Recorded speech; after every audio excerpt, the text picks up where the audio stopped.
हरिः ॐ शन्नो देवीरभिष्ठय आपो भवन्तु पीतये शञ्जोरविस्रवन्तु नः नमो गणेभ्यो गणपतिभ्यश्च वो नमो नमो व्रातेभ्यो व्रातपतिभ्यश्च वो नमो नमो वृत्सेभ्यो वृत्सपतिभ्यश्च वो नमो नमो विरूपेभ्यो विश्वरूपेभ्यश्च वो नमो नमः श्वेतांगं श्वेतवस्त्रं सितकुसुमगणैः पूजितं श्वेतगन्धैः क्षीराब्धौ रत्नदीपैः सुरनरतिलकं रत्नसिंहासनस्थं गौरविः पाशाङ्कुशाब्जाभयवरदधृतं चन्द्रमौलीन्द्रनेत्रं ध्यायेत् शान्त्यर्थमीशं गणपतिममलं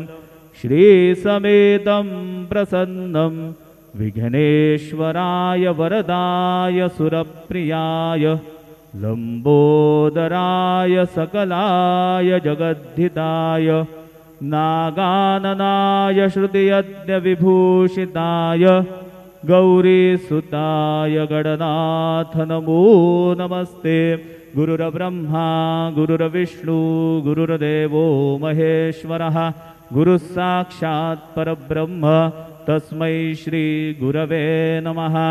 सद्गुरु साईनाथ देवताभ्यो नमः। सायं पूजनार्थे चरणकमलेभ्यो नमः।